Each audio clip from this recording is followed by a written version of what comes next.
জনাব মাহবুব কামাল, আপনাকে আমাদের অনুষ্ঠানে স্বাগত জানাচ্ছি। মাহবুব ভাই, একটা বিষয় আপনি জানেন, এই মুহূর্তে আমরা তো সবসময় রাজনীতি নিয়েই কথা বলি, কিন্তু এই মুহূর্তে আমাদের জাতীয় রাজনীতিকে কিন্তু ছাপিয়ে যে বিষয়টা আমাদের দর্শকদের মনে, আমাদের দেশের সাধারণ মানুষের মনে তীব্রভাবে জায়গা করে নিয়েছে এবং মানুষকে অনেক সময় চিন্তিত করছে, সেটা হলো ইরানের উপর যুক্তরাষ্ট্র এবং ইসরায়েলের যে সম্মিলিত আক্রমণ, সেই ঘটনা। এবং এটাকে কেন্দ্র করে এমনি মানুষের মধ্যে টেনশন যেমন আছে, আবার তেমনিভাবে আমাদের দেশের উপরে কিন্তু কিছু প্রভাব পড়বে বলে ধারণা করা হচ্ছে। বিশেষ করে জ্বালানি তেলের দাম যদি বেড়ে যায়, তার প্রভাব তো সব জায়গায় পড়বে। তো আমি প্রথমত আপনার সঙ্গে দুটো বিষয় নিয়ে কথা বলবো, বাট প্রথমত যে জিনিসটা জানতে চাচ্ছি যে এই যুদ্ধটা কি অপরিহার্য ছিল? এই যুদ্ধের পেছনে মূল কারণটা কি এবং এর পরিণতিটা কি? আপনি এটাকে কীভাবে দেখছেন? দেখেন, প্রথমে আমি একটু ইংরেজি ব্যবহার করে শুরু করি। সেটা হচ্ছে যে nothing is more terrible than when stupids are in action. স্টুপিডরা যখন অ্যাকশনে যায়, এর চেয়ে ভয়ঙ্কর দৃশ্য আর হইতে পারে না, বুঝছেন? এখন কিছু আন্তর্জাতিক স্টুপিড তারা অ্যাকশনে গেছে, এবং এই স্টুপিডরা এমন অ্যাকশনে গেছে যে পুরো পৃথিবী আপনার এনার্জি ইনসিকিউরিটিতে ভুগবে, পুরো পৃথিবী। আপনি জানেন যে হরমুজ প্রণালী বন্ধ করে দেওয়া হয়েছে ইত্যাদি। এবং বা যারা অনুন্নত দেশ, ইতিমধ্যেই তো ভেনেজুয়েলা টের পাইছে, মেক্সিকো টেক্সো এরও টের পাচ্ছে। আমার মনে হয় অচিরেই আরও কতগুলি দেশ হয়তো টের পাবে যে কি স্টুপিডদের পাল্লায় পড়েছে এই পৃথিবী। হ্যাঁ, এবং দুইটি শক্তি, একটা বৃহৎ শক্তি এবং আরেকটা মাঝারি বৃহৎ শক্তি, তারা গ্যাংড আপ হয়েছে, এবং এই গ্যাং আপনার পুরো পৃথিবীকে সন্ত্রস্ত করে ফেলছে। দেখেন, আপনি বলতেছেন যে এটা পরিণতি কি না, ইরানের কালকের যে পাল্টা আক্রমণ, তাতে অনেকেই মনে করতেছেন যে ইরান হয়তো এক ধরনের বিজয় অর্জন করবে। হ্যাঁ, সেটা আমি পরে আসতেছি। এইটা মানে আমেরিকার বিরুদ্ধে বিজয় অর্জন করা মানে আপনার এই কনভেনশনাল ওয়ারে এটা সম্ভব না ইন দি সেন্স যে, আমি একটা উদাহরণ দিই। যখন আমেরিকা যখন ইরাক আক্রমণ করছিল, তখন আমি অবজারভারে চাকরি করতাম। তা আমার কলিগরা বলতেছে যে এইবার বোধহয় সাদ্দাম জিতে যাবে, শেষের দিকে মনে হচ্ছিল আর কি। তখন আমি বলছিলাম তাদের, দেখো, 1400 ইউনিভার্সিটির দেশ এবং MIT সহ দেশ এই কয়েকটা রদ্দিমার্কা ইউনিভার্সিটির দেশের সঙ্গে হাঁটতে পারে না। এটা অ্যাবসার্ড ব্যাপার। তারা যদি হিউম্যান ক্যাজুয়ালিটি অ্যাভয়েড করতে চায় আমেরিকা, তাইলে সময় লাগবে। বাট যদি তারা মনে করে যে না, মানুষের জীবন কী হয় হোক, তাইলে এটা 2 ঘন্টার ব্যাপার। এয়ার স্ট্রাইক করবে, বাগদাদের পতন হয়ে যাবে। সুতরাং এই চিন্তা করে লাভ নাই। হ্যাঁ, আমেরিকা জ্ঞান বিজ্ঞানের চর্চা করে করে দুটি বিষয়ে সবচেয়ে বেশি উৎকর্ষ সাধন করছে, সেটা হচ্ছে সমরবিদ্যা এবং চিকিৎসাবিদ্যা। সুতরাং সাদ্দাম পারবে না। কেমন? আমি যখন বস্টনে গেছিলাম, তখন আমি হার্ভার্ড দেখে আমরা MIT-তে যাচ্ছি আমার গাইড সহ। জি। তো আমার গাইড MIT-তে ঢুকতেছি, তা আমি বুঝতে পারতেছি না কোথায় ঢুকতেছি। তা আমি গাইডকে জিজ্ঞেস করলাম, এটা কোথায় ঢুকতেছি ভাই? তো বললো যে কাজ হয় এখানে, ঠেলা বুঝে সাদ্দাম। মানে MIT-তে যে সমস্ত গবেষণা হয়, এগুলোর ঠেলা বুঝে সাদ্দাম। তো যেখানে MIT-র মতো আপনার প্রতিষ্ঠান আছে, সেই দেশ কখনো ইসের সাথে হাঁটতে পারে না, ইরাকের সাথে। তাই হইল। তো এখন দেখেন কি অবস্থাটা একটা দাঁড়াইছে আর কি। হ্যাঁ, যে যখন যা মনে হচ্ছে, দেখেন বুশ নিয়ম আছে, যুদ্ধ বাঁচাতে গেলে কংগ্রেসের পারমিশন নিতে হয়, পারমিশন অনুমোদনকে নেয়। সে একাই সিদ্ধান্ত নিয়ে নিচ্ছে। হ্যাঁ, এবং কিভাবে কায়দা করে দেখেন, আমেরিকার সাথে কিন্তু ইরানের একটা কথাবার্তা চলতেছিল পারমাণবিক বিষয় নিয়ে। হ্যাঁ, এবং অনেকে ভাবতেছিলেন যে না, একটা সলিউশনে আসবে, এবং ওমানের পররাষ্ট্রমন্ত্রী আশাবাদও ব্যক্ত করলেন, এবং বলা হলো যে ভিয়েনাতে একটা বসবো, তারপরে আমরা ঠিক হয়ে যাব। বাস এই যে একটা আশাবাদ ছিল না, এইটা একটা চালাকি, এটা একটা ধোঁকাবাজি। কীরকম আমি বলি, 71-এ যেটা ঘটছে, বঙ্গবন্ধু এবং ইয়াহিয়া খান এবং ভুট্টোর যে আলাপ আলোচনা, এটা সময়ক্ষেপণ। এইটা যুদ্ধের প্রস্তুতির জন্য এটা একটা চালাকি করছিল পাকিস্তানিরা, যে আলাপ আলোচনা চলতে থাকবে, এদিক দিয়ে পাকিস্তান থেকে, পশ্চিম পাকিস্তান থেকে সৈন্য আসবে, আসবে, ভেতরে থাকবে, তারপরে একটা পর্যায়ে গিয়ে আক্রমণ করবে। এই যে ডায়ালগের নামে একটা প্রতারণা হয়েছিল, এখানেও তাই, যে আলাপ আলোচনা চলতেছে, কী কারণে, যে টোটাল প্রস্তুতি নিয়ে ইরান আক্রমণ করা হবে, বুঝছেন? এটাও একটা প্রতারণা ছিল আর কি। এবং এই যে মানে এককভাবে ট্রাম্প সিদ্ধান্তগুলো নিচ্ছে, বার্নি স্যান্ডার্স তো বলতেছে, আপনি জানেন বার্নি স্যান্ডার্স একটা মানবতাবাদী আমেরিকান, তাকে নমিনেশন বঞ্চিত করা হয়েছে। এবং আমি মনে করি যে বার্নি স্যান্ডার্সের মতো কোনো ব্যক্তি যতদিন না পর্যন্ত আমেরিকার প্রেসিডেন্ট হবে, মানবতাবাদী, ততদিন পর্যন্ত আমেরিকার ফরেন পলিসি আমার মনে হয় চেঞ্জ হবে না। হ্যাঁ, এখানে আচ্ছা, এখানে আপনি আমি একটা কথা বলেন, হ্যাঁ, সেটা হলো যে মানে ট্রাম্পের ইরানকে আক্রমণ করাটা জরুরি ছিল কি আসলে? মোটেই কেন? কি উদ্দেশ্যে সে কাজটা মোটেই করলো? জরুরি না। আপনি ধরেন ইরাকে যে আক্রমণ করছিল, এটা তো তারা ম্যাস ডিস্ট্রাকশন ওয়েপন আছে, এটা এরকম একটা অজুহাত দিয়ে তুলছে না, পরে তো দেখা গেল কিছুই না, রাইট। তাই না? পরে তো দেখা গেল কিছুই না। তার অ্যাকচুয়ালি মানে মানে কি বলে যে ওই আমেরিকা আসলে একটা অয়েল কোম্পানি, বুঝছেন? অর্থাৎ যেখানে তেল আছে সেইখানে হচ্ছে আপনার তাদের একটা চোখ পড়বে আর কি। It's is nothing but A oil company. হ্যাঁ, তো ফলে ওখানে তেল সমৃদ্ধ একটা দেশ ইত্যাদি, বাস একটা অজুহাত তুলে দিল। হ্যাঁ, তো এখানেও তো ইরানের নিউক্লিয়ার যে পাওয়ার বা স্ট্রেংথ, সেইটা তোমার যদি নিউক্লিয়ার পাওয়ার থাকতে পারে, ইরানে থাকতে পারে না, কেন পারবে না? হ্যাঁ, তুমি কি নিউক্লিয়ার পাওয়ারের মানে সোল অথরিটি নাকি? হ্যাঁ, তো আচ্ছা, আমাকে আপনার একটা কথা বলেন, এই জিনিসটা আমি নিজেও খুবই কনফিউজ থাকি মাঝে মাঝে, এবং আমার দর্শকরা নিশ্চয়ই এটা জানতে চান, যে এখন যে যুদ্ধ ধরেন 28 তারিখে শুরু হয়েছে, আজকে 3 দিন হয়ে গেল, আমরা যা দেখতে পাচ্ছি যে যুক্তরাষ্ট্রের সঙ্গে অনেক দেশই কিন্তু আছে, এরই মধ্যে আপনার যুক্তরাজ্য, তারাও বলছে তাদের বেসগুলো ব্যবহার করতে দেবে, এবং যুক্তরাষ্ট্রের বেস তো বিভিন্ন জায়গায় আছেও, ইউএইতে আছে, কাতারে আছে, বাহরাইনে আছে, অনেক জায়গায় আছে। আমার প্রশ্ন হলো, ইরান কি নিঃসঙ্গ হয়ে যাচ্ছে? মানে ইরানের সঙ্গে তো কাউকে দেখছি না। হ্যাঁ, বলি আপনি যে বললেন যে আমেরিকার বেস না, আমি একটু বলি।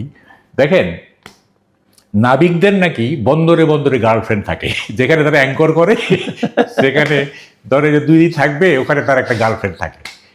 তো আমেরিকার হচ্ছে যেখানেই পানি সেখানেই আমেরিকার ফ্লিট, বুঝছেন? সারা পৃথিবীটাকে তারা এনসার্কেল করে রাখছে, এবং মিডল ইস্টের অনেক জায়গায় তার ঘাঁটি, হ্যাঁ, অনেক জায়গায় গিয়ে। তো এখন দেখেন, অদ্ভুত, আপনি বললেন না যে ইরানকে নিঃসঙ্গ হয়ে যাচ্ছে, মানে মর্মান্তিক। মানে ইরান আমেরিকার ঘাঁটিগুলিতে আঘাত করছে মিডল ইস্টের দেশগুলি, সেইটাতে আমরা বিবৃতি দিলাম, যে এটার বিরুদ্ধে আমরা বিবৃতি দিলাম, অথচ আমেরিকা এবং ইসরায়েলের বিরুদ্ধে আমরা কোনো বিবৃতি দিলাম না। আপনি দেখছেন প্যারাডক্সটা, দেখছেন? অর্থাৎ স্পষ্টত বোঝা যাচ্ছে যে আমরা আমেরিকার পক্ষ অবলম্বন করছি। পরে অবশ্য আপনার ফরেন মিনিস্টার মানে এমনভাবে কথা বললো যে আগে মনে ছিল না, ব্যাপারটা এরকম আর কি। হ্যাঁ, মানে আমেরিকার ঘাঁটিতে যখন আক্রমণ করছে সেইটা নিন্দাযোগ্য, কিন্তু এই যে ম্যাসাকারগুলি হইল ইরানে এবং আরও কয়েক জায়গায়, হ্যাঁ, সেগুলির ব্যাপারে কোনো কথা নাই, বুঝতে পারছেন? না, ইরানের ম্যাসাকার তো ভয়ঙ্কর, মানে একটা দেশের সর্বোচ্চ যে রাজনৈতিক নেতা তাকে মেরে ফেললে। হ্যাঁ, এবং দেখেন, মানে আমি কেন বলতেছি যে সমরবিদ্যায় তারা এত উৎকর্ষ সাধন করছে, পিন পয়েন্ট করতেছে, পিন পয়েন্ট, রাইট। ঠিক আছে? এই ঘরটা আপনি ধ্বংস করে দিতে পারেন, কিন্তু এই ঘরের মধ্যে আপনাকে পিন পয়েন্ট করে হত্যা করা, এটা কিন্তু যাতা উৎকর্ষের ব্যাপার না, বুঝতে পারছেন? যেমন ওই যে লাদেন যাদেরকে মানে হত্যা করছিল আগে আমেরিকা, হ্যাঁ, এই জায়গায় চলে গেছে আপনার। আমার একটা দৃশ্য মনে আছে, এই ইরাক যুদ্ধের সময়, তখন ডিক চেনি ছিল আপনার এই কী বলে যে প্রতিরক্ষা মন্ত্রী। তখন তাকে জার্নালিস্ট জিজ্ঞেস করতেছে যে আপনারা হিউম্যান ক্যাজুয়ালিটি করতেছেন কেন? হ্যাঁ, আপনারা যুদ্ধ করবেন। তখন ডিক চেনি বলতেছে, কোথায় দেখলেন আপনারা হিউম্যান ক্যাজুয়ালিটি? কোথায় দেখেন, সুইচ টিপ দিচ্ছে, সাঁ করে গিয়ে পিন পয়েন্টে সব মানে ওই যে সামরিক স্থাপনায় গিয়ে করতেছে। আপনারা কোথায় দেখতেছেন আপনারা হিউম্যান ক্যাজুয়ালিটি করতেছে? দেখেন না, দেখেন এই যে দেখেন, ছাঁ করে গিয়ে সামরিক স্থাপনায় গিয়ে পড়তেছে। তো ফলে এই যে অ্যাকুরেসি, হ্যাঁ, এইটা মানে কি বলবো তাদের মানে এই সবার মাথাই তো আল্লাহ তৈরি করছে না, তো বিশেষভাবে তাদের এই মাথা তৈরি করলো কিভাবে আল্লাহ, কেন করলো, আমি এটাই বুঝতেছি না। তাহলে এর পরিণতি কি? পরিণতি মানে আমি দু ধরনের পরিণতির কথা বলছি। একটা পরিণতি হলো, আপনি ধরেন এই যুদ্ধের মানে পরিণতি হিসাবে ইরানের কি অবস্থা দেখতেছেন? ইরান কি মানে যুদ্ধে পরাভূত হবে, অথবা আমেরিকা কি ইরানকে দখল করবে, অথবা আমেরিকা কি ইরানে তার পছন্দের একটা সরকার বসাতে পারবে, নাকি যুদ্ধে ইরানের নেতৃবৃন্দে কিছু মৃত্যু ঘটবে, ইরান আবার নতুন করে তাদের মতো করে গড়ে উঠবে? শুনেন, কি হতে পারে? আমি বলি শুনেন, Iran has a long heritage, হ্যাঁ, এটা একটা পুরনো সিভিলাইজেশন, এবং ইরান কিন্তু অন্যান্য আরব কান্ট্রিগুলোর চাইতে একটু ভিন্ন। আপনি আচ্ছা। আপনি দেখবেন, যেমন ধরেন ইরানের ফিল্ম না, হ্যাঁ, দেখবেন একেবারে আর্টিস্টিক এবং একেবারেই এটাকে কি বলে যে এস্থেটিক ফিল্ম কিন্তু ওখানে হয়, হ্যাঁ, এবং মনেই হয় না যে এটা একটা ইসলামিক কান্ট্রি, ওদের যে ফিল্ম আছে। এবং ইরানের মানে আপনার একটা ইন্টেলেকচুয়াল শ্রেণী, একটা পাবলিক ইন্টেলেকচুয়াল শ্রেণী আছে যেটা আপনার ওয়েস্টার্নাইজড, তাদের ওয়েস্টার্নের মতো। এমনি ভাবলে হবে না যে এটা একটা শিয়া প্রধান বা একটা মুসলিম প্রধান, এখানে কিন্তু অনেক মানে উন্নত মানসিকতার লোক আছে। প্লাস হচ্ছে এইটা একটা লং হেরিটেজ আছে ইরানকে পরাভূত করা, মানসিকভাবে পরাভূত করা খুব কঠিন। ফিজিক্যালি আপনি পরাভূত করতে পারবেন, হ্যাঁ, আপনি দুইটাই নিউক্লিয়ার বোমা মাইরে দিলেন জাপানের মতো হিরোশিমা নাগাসাকিতে, আপনি ধ্বংস হয়ে গেল ইত্যাদি। কিন্তু ইরানি জনগণের যে সাজাত্যবোধ, তাদের যে যাত্রাভিমান, হ্যাঁ, তাদের যে ঐতিহ্য, তাদের যে কি বলে যে এক ধরনের সাংস্কৃতিক অনন্যতা, হ্যাঁ, সেইটাকে আপনি পরাভূত করতে পারবেন না। আপনি এই ফিজিক্যালি বা ভৌত মানে কি বলে যে ভৌত কাঠামোগুলো ধ্বংস করতে পারবেন, কিন্তু আপনি মানুষের মনস্তত্ত্ব আপনি ধ্বংস করতে পারবেন না ইরানে। এবং আপনাকে করতে গেলে এটা একটা ভিয়েতনামের মতো আপনাকে একটা লং জার্নিতে যাইতে হবে, হ্যাঁ, এবং তাতেও আপনি কিছু করতে হবে। যেমন আজকে ভিয়েতনাম কি হয়েছে, আপনি দীর্ঘদিন তো সেখানে যুদ্ধ করলেন, তা আজকে কি ভিয়েতনামের অবস্থা কি দেখেন, সেটা একটা, হ্যাঁ। তার মানে আপনি বলতে চাচ্ছেন যে এই যুদ্ধে যদি ট্রাম্প সাময়িকভাবে বিজয়ীও হয়, কিন্তু আলটিমেটলি লং রানে এটা পারবে না, যুক্তরাষ্ট্রের জন্য কোনো ইতিবাচক ফল বয়ে না আনবে না না, এটা পারবে না, কারণ এটা অ্যাকচুয়ালি পারা যায় না, হ্যাঁ, এটা এইসব পারা যায় না। যারা নিজস্ব সংস্কৃতিতে বলিয়ান, যারা নিজস্ব ঐতিহ্যে বলিয়ান, হ্যাঁ, তাদেরকে পরাভূত করা খুব কঠিন কাজ। এটা সাময়িক একটা আপনি দখলদারিত্ব নিতে পারবেন, হ্যাঁ, দখলদারি নিতে পারবেন, কিন্তু আলটিমেটলি এটা হবে না, হ্যাঁ। এর বিপরীতে আরেকটা প্রশ্ন, সেটা হলো যে এই যুদ্ধ যদি দীর্ঘায়িত হয়, যদি আমি ধরে নিচ্ছি যদি আরো 7-8 দিন চলে, তাহলে এর কি প্রতিক্রিয়া আমাদের উপর পড়তে পারে? ওর বাবা, সাংঘাতিক প্রতিক্রিয়া। দেখেন, মানে আমাদের সারা বিশ্বে অবশ্য energy security is at risk.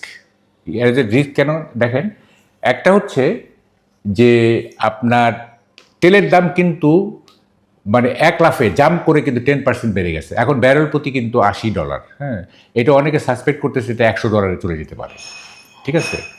এবং হরমুজ প্রণালী হচ্ছে আপনার অয়েল এবং এলএনজি এই ট্রেডের একটা খুবই ক্রুশিয়াল একটা জায়গা, হরমুজ প্রণালী, জি, ঠিক আছে, এটা ক্রুশিয়াল জায়গা, বিশেষ করে অয়েল এবং এলএনজি ট্রেড।